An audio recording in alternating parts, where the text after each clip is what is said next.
Welcome, everybody. I'm Selena Rezvani, and you're joining Women and Work Culture. We are all about those positive habits and practices for boosting women's leadership. I am so excited today to be here with a total negotiation boss, and that's Alexandra Carter. Hi, Alexandra. Hi, Selena. How are you? I'm thrilled to be here. So good, so good. Really looking forward to this. So this is a highlight of my week for sure, and I can't wait for what our community is going to learn from you. Hello, by the way, to our community. I already see Magdalena from Houston in the house. So happy to have you. If you haven't already, tell us who's out there today. Let us know where in the world you're joining from. And I see Philly suburbs in the house too. Keep them coming. Alex, you have quite the combo platter of skills and fierceness. So I want to give people a moment to hear about you and your background.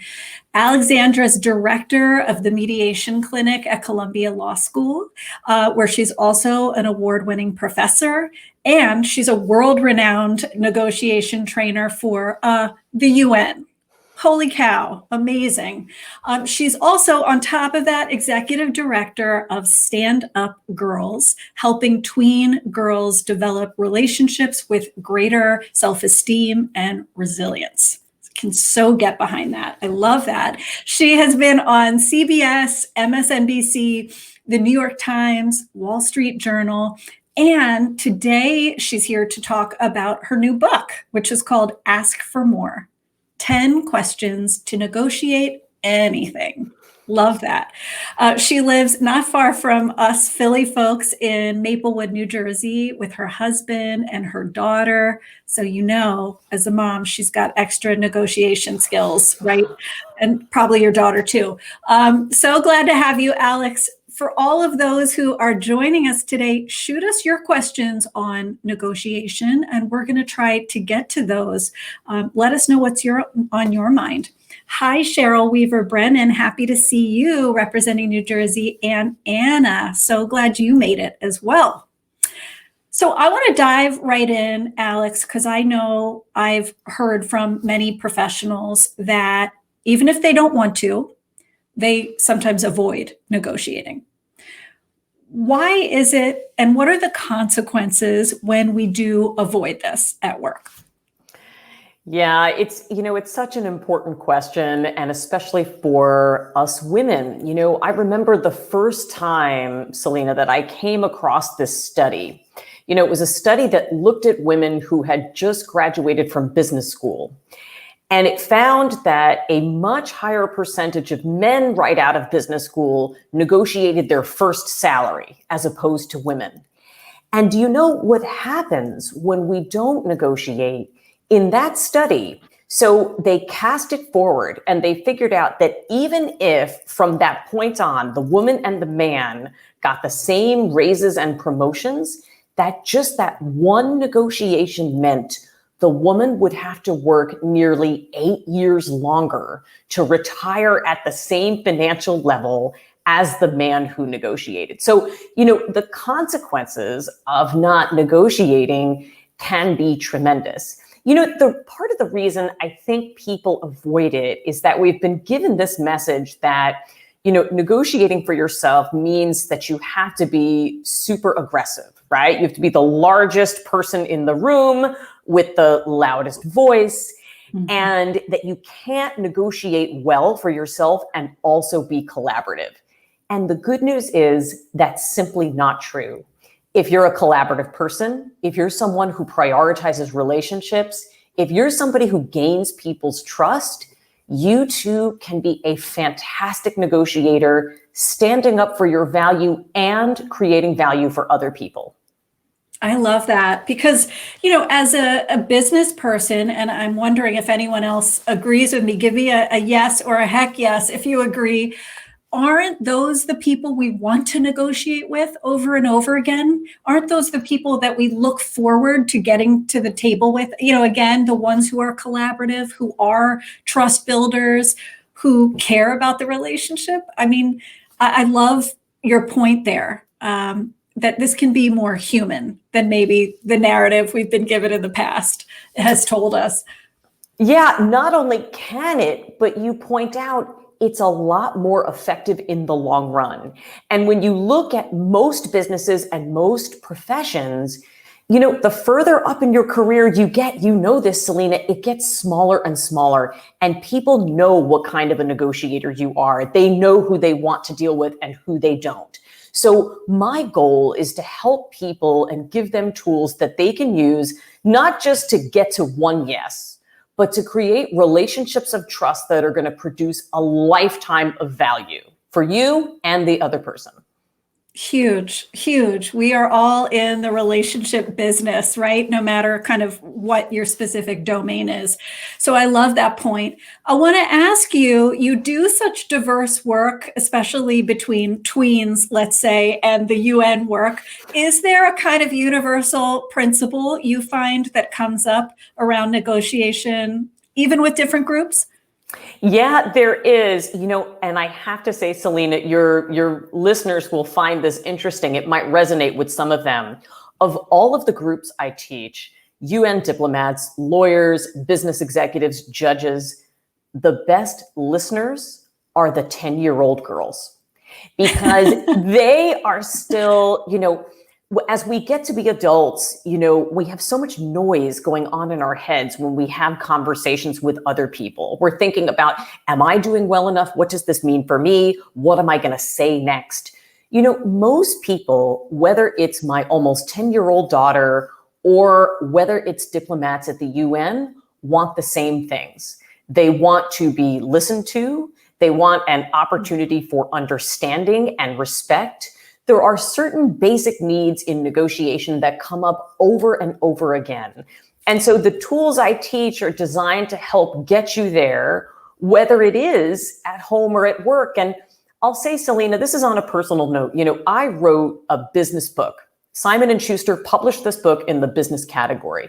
But it was really important to me as a person and as a woman that the book addressed the whole person.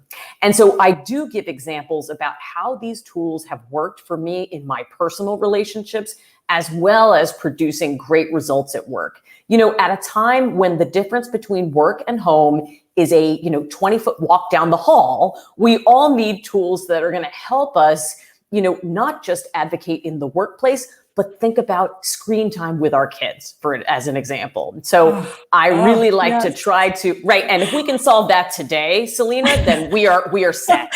Right. We're done in our careers. We have accomplished if you can figure out kids and screen time. That's such a tricky one. But you're right. We're doing this more. We're not doing this less. We're doing this more. We're only working more collaboratively with people around us. A huge hello, Jennifer from Villanova, Tammy from San Francisco, Margarita in the DFW, Texas area. We're so happy to see you. Hisham from Saudi Arabia. You win the Furthest Away Award. We're happy to have you joining today. I want to talk, Alex, about relationships for a minute. I know sometimes it can be confusing. You almost want to put the relationship above your agenda. It is so tempting to do that sometimes. How do you recommend people approach the relationship piece of negotiation?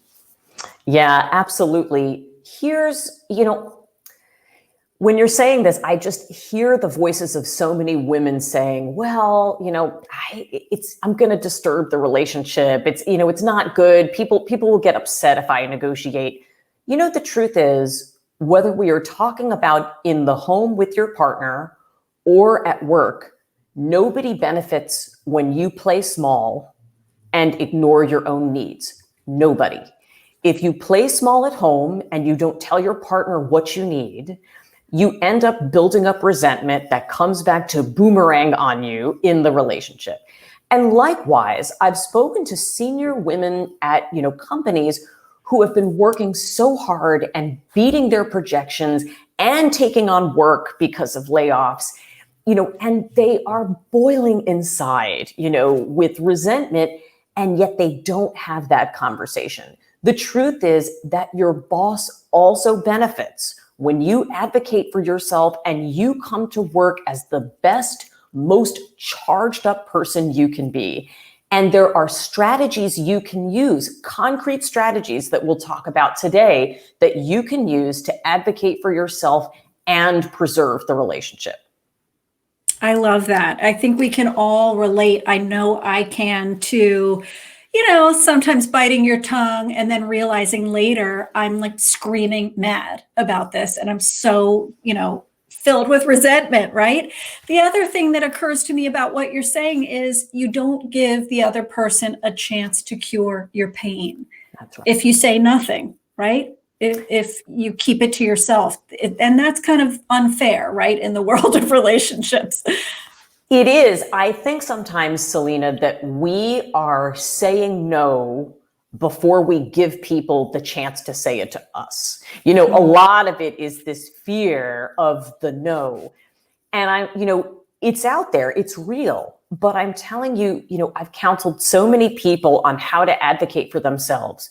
Sometimes you get a no, but much more than you think. You raise something to your boss, to your spouse, and the person says, yeah, let's make that work. It's a shocking amount of the time. You should always ask. The truth is, there are people who will advocate for themselves, even in a recession, even in a pandemic. Some folks will always go in and ask.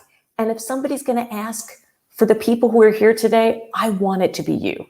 And so Right. I want to teach you ways that you can tactfully, collaboratively ask for yourself, even during a pandemic. And Selena, if I could say one more thing, I want to tell everybody on this call today, when you negotiate for yourself at work, you are teaching your company what kind of negotiator you will be for them. Think about it that way. They will know what kind of leader they are getting at their company. So it is always, virtually always, in your interest to find a way to raise what you need. It shows leadership, and it's going to set you on a much better track. I love that. I love that. And so does Anna, who said, my head is going to fall off from nodding in agreement so much about what we're talking about. And it's true. It's true, right? I think there's a lot of shared experiences, a lot of people nodding and smiling to what they're hearing today. I want to pivot and ask you something about the mechanics a little bit of doing this. I know you're a proponent, for example, of saying, tell us about, instead of using the question, the starter, why? Why is that? Let me ask you. Tell us about why that's the case, Alex. Sure. So why don't I love why? So why, Selena, is a word that tends to put people on the defensive. There's actually social work research to show, right? So social workers almost never ask somebody, why did you do that? Or why do you care about that? Because what it does is it makes people defensive and it gets them then more limited information, right? So instead of doing why, I like to ask either tell me or what. Let me give you an example, Selena. So I was counseling a company during coronavirus that really wanted a deal with a particular distributor. They had gone in twice before, and twice before they showed their glossy pitch deck. They thought they got the deal. They didn't get the deal. This time they got the call and they really wanted to walk in and say, so why didn't you give us the deal? Here's the thing. We talked about that, and you can hear, Selena, right? When you go in and say, why didn't you give us the deal? It sounds insecure and defensive. Instead, they went in and said, we're so happy to be here. Tell us how you're seeing the sector and any concerns you have with our product, and sat back. Do you know, Selena, that after a few seconds, the distributor said to them, all right, you want to know why you didn't get the deal? Here's why I didn't get you the deal. I didn't see the data to support that my customers were ready for your product. She goes on to explain exactly what the problem is. They're able to meet the concern, and it was a completely non-defensive atmosphere. Next time you're tempted to ask why, why are you always on your screen? Why do you get the office with the door while I'm working on the, kitchen table? Ask, tell me or what? Tell me about your schedule this week. Tell me what the screens do for you. You're going to find that you open up a whole world of conversation and find a way to solve the problem. That's awesome. I love that. And I think you're just giving us really kind of actionable information, which I'm seeing, Michelle says, so insightful. Never thought about why makes people so defensive. And it's true, right? I think we all want to think about the what and the possibilities. Instead of why am I not ready for a promotion? What would need to be true for me to be ready? It just totally changes the conversation. And I love that you're emphasizing that. I want to talk about derailers because that's juicy and it can happen to all of us. Sometimes, most often not on purpose. And you talk about fear and guilt being two derailers. Go there with us. Tell us, what is it with those emotions that can bite us? Ooh, yeah, I was just talking about this on my Instagram yesterday. In fact, there are certain emotions that come up during negotiation that are just deal killers. And I call them the big two.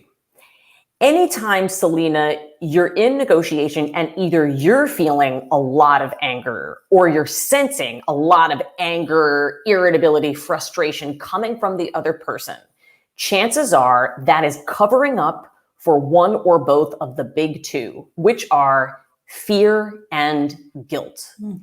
Imagine, for example, that you're giving somebody feedback at work and they are super, angry and defensive.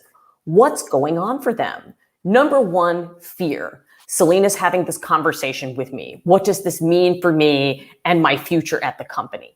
And also guilt. What could I have done better? What could I have done more? When people feel those, they project them out as anger. And it happens to us too. When I think about sometimes when my daughter is on the screens, I feel so angry. Okay. Why am I angry, Selena? Two reasons. One, I have some fear, right? Maybe this means that she's not going to grow up to be a person who loves reading and learning. Or guilt. I work too much. If I were a stay-at-home mom, my daughter wouldn't be on the screens, right? Is the story I tell myself. So next time you're feeling, either from you or somebody else, like one of these derailing feelings like anger, figure out, what am I afraid of? What am I feeling guilty about?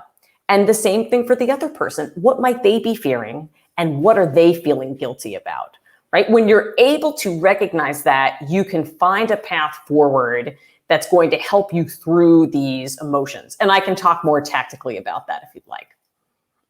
Yeah, I think it's a cool idea to kind of court that and work with it instead of plowing through it, which might be some people's instinct. Yeah, I'm guilty. I'm feeling guilty. I'm just going to push through, to kind of stop and reflect and look inside a little bit about that. I really like that approach, and it just feels more real. But I do want to get to something that I think happens to all of us, which is at some point you're going to negotiate with somebody you really don't like. And you've got the adversarial relationship with. How do you recommend we go about that? Yeah, so it seems somewhat counterintuitive, but I find that when people present with difficult behavior, they are usually crying out for some validation. And so what I do is I find something truthful that I can validate them for. So for example, let's say I'm talking to a manager, and I'm looking to be promoted, and this person has not exactly been a champion of women in the office. I'm not going to go into him and say, I'm here today to talk about my career. Thank you for being a champion for women's equity. No. But I am going to find something to acknowledge him for. And I might go in and say, I'm talking to you, because there have been times in my career when you spoke up for me and it was hugely impactful. People listen to what you have to say. If you believe in someone, that carries weight around here. And so that's why I'm here today. I'm here today because your opinion matters, and I want to seek your advice on what it's going to take to get me to the next level and how I can enlist you to help. Start out with acknowledgement, and you'll find that even difficult people think, oh, well, I am quite important, as it turns out. And it paves the way for them to be receptive to your thoughts. I love that. Again, it feels true and real. You're not being somebody you're not. You're not saying something you don't believe, but you're throwing them a bone. And you can see how that might bring two people a little closer together in the end. Wouldn't it work for you? I mean, think about how much more likely you're to listen to somebody who says, I really value this about you and our working relationship, and I know that our relationship is strong enough for me to raise this particular concern, right? It paves the way so well. Awesome. I love that. So insightful and something all of us can use right away. This is in our control, right? If we bring that kind of mindset and language to even somebody we have a not so great history with, right? Yeah.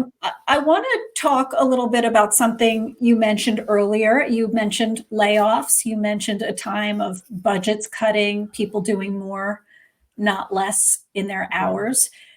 Can you ask for a raise or incentives at a time like this during layoffs?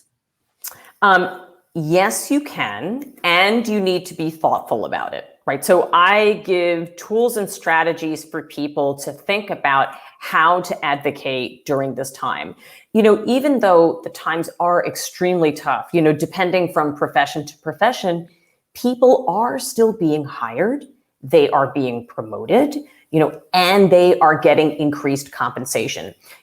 Especially for us women, I think we're too quick to count ourselves out and say, it's a tough time, I shouldn't ask. Here's the thing. Yes, it's a tough time. On the other hand, when every dollar is more valuable, why should those dollars not be spent on a proven performer like you? So here's what I advise to people who are thinking about asking during this time. Okay. First of all, pick your timing. So, this could be, Selena, let's say I've just delivered on a project at work. That could be a propitious time of leverage to say, so happy this worked out. And I'd also like to get on your calendar for a time to talk about my future. Think about it also in terms of timing for the company. If there's been a super difficult earnings report, maybe that week is not the right time. So think about what might be a good time for them. Then I would try to get people on video so that you can make it more personal, right? We form those trust bonds. And then I like people to use a formula when they're making their asks. The formula is this: we. Here's what I'm requesting, and here's how we are all going to benefit. Selena, the best thing about the collaborative approach to negotiation that I teach is that it means that from the very first, you're getting to know your manager, getting to know your company, and knowing what they need. So that then when you go in to say, I'm here today to ask for a promotion, and I'm doing this because I know that here's what you need, and here's how I'm going to be able to help you best in this position. We. It's incredibly effective. I love it. It does make it shared, doesn't it? I mean, it completely changes the tenor of the conversation almost to where it's not an ask. It's like a communal solution, Yeah. right? Something that everybody's going to benefit from. I think that's so smart. For anybody that has a question for Alex, please do jump in with it because we'll try to get to it in our last few minutes. I love what you're saying. Don't just hunker down in times of flux and think I have to take the little breadcrumbs that come, right? Sometimes it could be a great time. Instead of thinking it's never a good time to ask, it's like you need to shift that to it's almost always a good time to ask. So I love that. I want to ask you one other question. And I'm hearing from Christine. Hi, Christine Hess. A question sounds like this would work for a new job salary negotiation, like the I and we formula. I could see that working really nicely, right? I'm asking for X. We could create this kind of change, right? Or this kind of benefit. Absolutely. Yes, that's right, Christine. And I have worked with people on that formula who have landed jobs during this pandemic, for sure.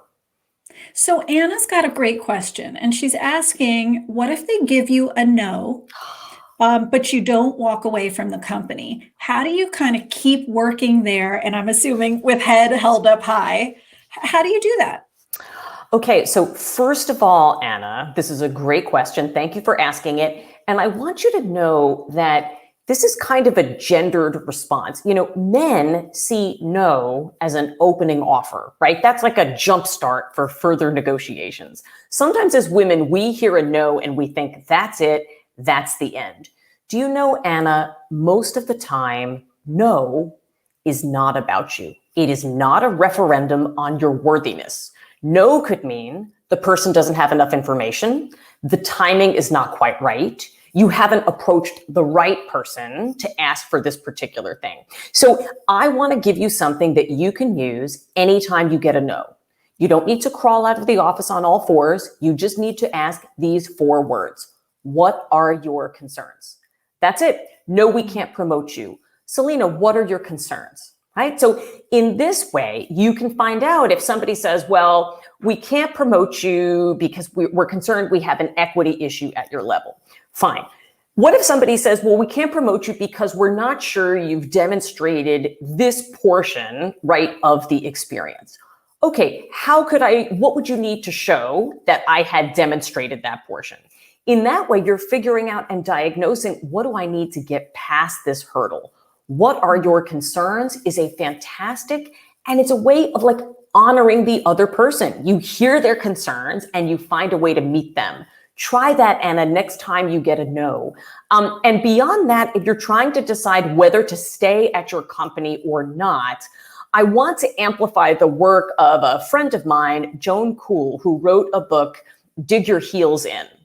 And high heels, right? And it helps women evaluate whether they should stay or under what circumstances they might want to think about an exit, but never take a single no as your final answer. I love that. I'm definitely hearing a theme from you of question asking. Why is that underused? Why are people so afraid to follow up the vague no they get with some more questions? Yeah, it is seriously underused. In fact, there's a powerful piece of research from the Kellogg School at Northwestern showing that 93% of people aren't asking enough questions or the right questions to get the most out of negotiation. I think people assume, Selena, that negotiation means coming in with all the answers, that's what it is. But here's the thing, standing up and delivering, that's not negotiation, that's public speaking. Negotiation is a conversation. And I'm here to tell you that the more questions you ask up front, the more information you will get, and the more you build trust with the other person. And so by the time it comes time for you to deliver your proposal, you are so much more informed and you've laid the groundwork for much more success. That is awesome. This is so empowering. I love it. People are saying, Alexandra Carter, how about a second session? I could totally see an encore because this is such an everyday skill. It's not the once a year skill. It's not the big deal conversations only skill.